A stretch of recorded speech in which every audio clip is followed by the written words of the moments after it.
Rain poured down in angry sheets that night, washing the world in silver streaks of fear and thunder. Emily's breath came in short, ragged gasps as she ran, barefoot through the muddy back roads, her swollen belly cradled by trembling hands. The headlights behind her flickered like lightning. Her pursuer's car, slicing through the darkness. She didn't know where she was running anymore. All she knew was that if he caught her, it would be the end for her. And maybe even for the tiny life she carried. If you believe in kindness, redemption, and the power of second chances, please take a moment to like this video, share it with your friends, and subscribe to the channel.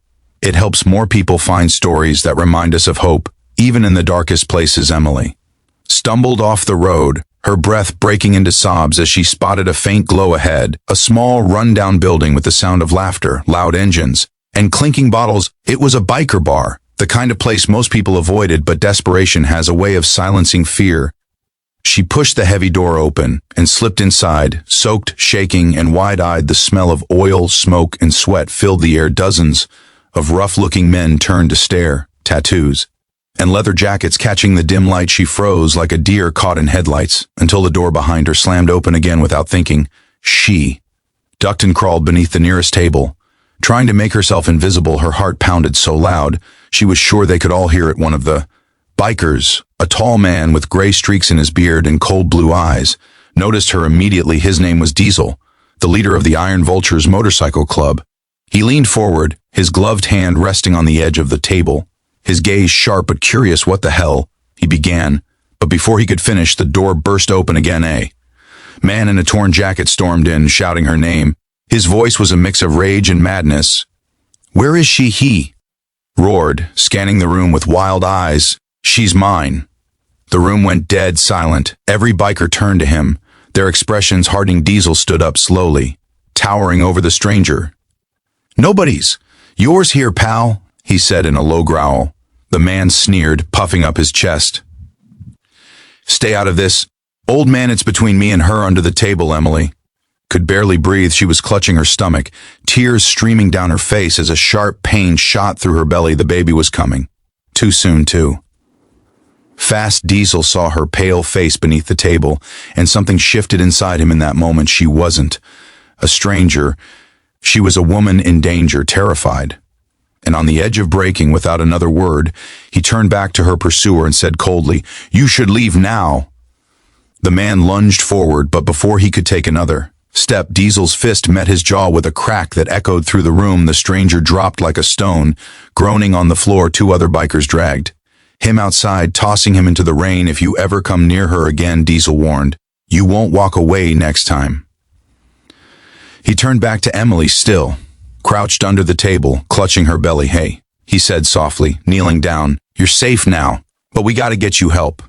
She shook her head weakly, whispering, "It's coming. I can't make it to a hospital." Her voice broke as another contraction ripped through her body. Diesel's heart pounded. He'd seen fights, crashes, even death, but this was different. This was life fighting its way into the world. He barked out orders, and the bikers moved fast. One grabbed clean towels, another boiled water, and someone brought a blanket. The old bar that had seen 1,000 wild nights suddenly turned into an emergency room. Diesel held her hand as she cried out, her fingers digging into his calloused palm.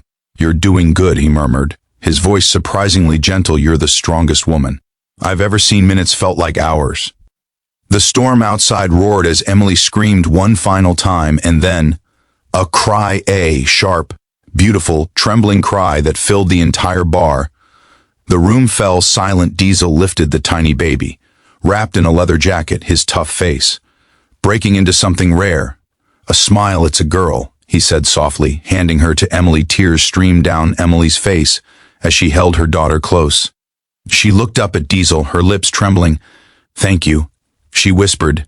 He just nodded, his eyes glistening, the reflection of neon lights dancing in them. Later that night, the storm cleared. Diesel sat beside her, a cigarette burning low in his hand. Though he never took a drag, Emily told him everything. The months of fear, the controlling man who'd isolated her, the night she finally ran when she realized her baby's life was in danger. Diesel listened silently, jaw tight. "You're safe here," he finally said. "Nobody's gonna touch you again." Over the next few weeks, the bar that once echoed with roaring laughter and engines turned into a sanctuary. The bikers took turns Watching over her and the baby, they brought food, blankets, even built a small crib out of spare wood in the corner of the room Emily named her daughter. Hope as days passed. Something unexpected happened. The men who had lived by the rule of fists and engines found themselves quieting down whenever Hope slept. They smiled more, laughed softer. Diesel, the man who once believed his soul was too far gone for goodness, began to see life differently. Hope had brought light into their dark world. Then one morning, Emily came downstairs with Hope in her arms and found Diesel fixing a toy motorcycle out of scrap metal for her, he said with a shy grin. So she remembers she's got family here. Emily's eyes filled with tears. You saved us, she said. No, Diesel replied, looking at the baby.